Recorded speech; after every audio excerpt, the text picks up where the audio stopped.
Well, most of us would admit that children learn differently from adults. You take your typical 5-year-old kindergarten student, he has very little life experience.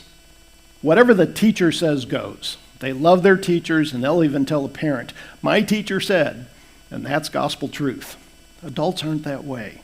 When adults come to a new set of information or a new set of behaviors that they're being confronted with, they're going to bring a different pattern to that learning environment. And unless a presenter tells an adult how to solve a problem, they'll probably lose their attention pretty quickly. Now, the problem could be a theological issue, or it could be how to fix a clogged toilet. Doesn't matter. Adults pay attention when you help them solve a problem. Lots of studies show that to increase knowledge and cause life transformation, facilitation is far superior to a passive listening kind of lecture approach. Well, what are some principles to adult learning? What can we say about most adults? First of all, they want a problem-centered focus in whatever learning environment they're at. They want to know that you're going to help them solve a problem. And again, it could be a theological issue. What does it mean to be saved? Or why go to church? Big questions in their lives that have real impact. It needs to act on their perceived personal needs. They're going to be self-directed. That one major difference between adults and children when it comes to learning is adults can stand up and leave. Or they might just not come back. If you're not answering questions that they have perceived needs about, they might not even participate. Adults bring a mature self-concept to the learning experience. They've got lots of life experience, and they've kind of built in a baloney detector. They're going to be less influenced just because you say something as a pastor, as a leader. They're not necessarily going to buy it. You have to show them. There has to be dialogue that brings out the information. They're going to reflect on it, look at it through their personal lens, their worldview, and make an evaluation. They do hold a worldview. They've made assumptions about who God is, human nature, what's right, what's wrong. And they're going to bring that to the discussion. As a result, they're going to be suspicious about new learning.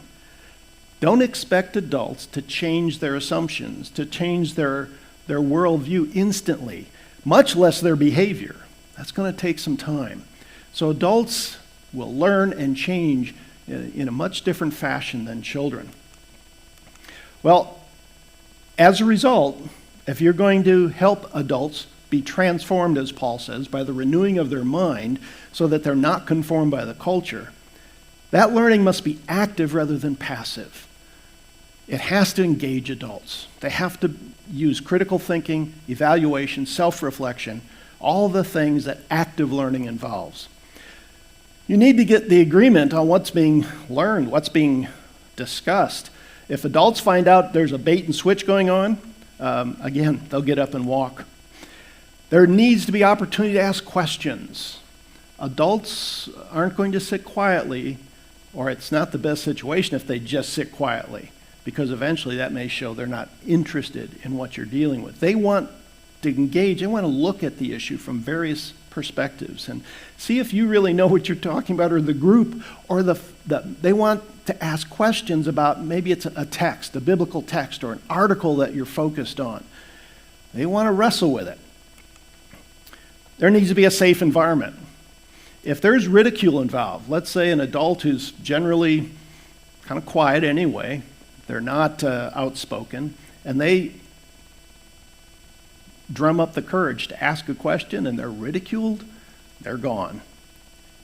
There needs to be mutual respect and confidential environment where you're not going to share something they've said outside the group. You need to move from simple to complex issues or tasks. Don't throw an adult in on the deep end with lots of jargon, show them your theological sophistication. Help them work up to the more complex issues, and they'll stay engaged. This kind of learning needs to address, yes, the mind. We need to change our thinking. We're transformed by the renewing of the mind, But then you also need to address the emotions and the behaviors that follow. Remember, the goal here is not just cognitive content.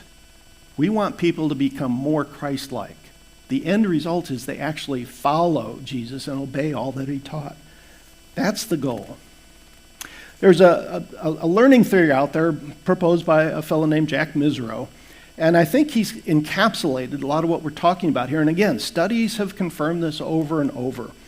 Significant learning needs to involve shifting one's worldview assumptions. Those things that you hold by faith, they're at the very bottom, at the very foundation of what we believe to be true, which then results in certain behaviors.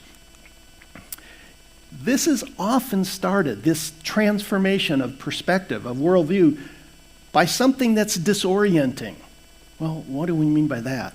It could just be a question you ask someone. What does it mean to be saved?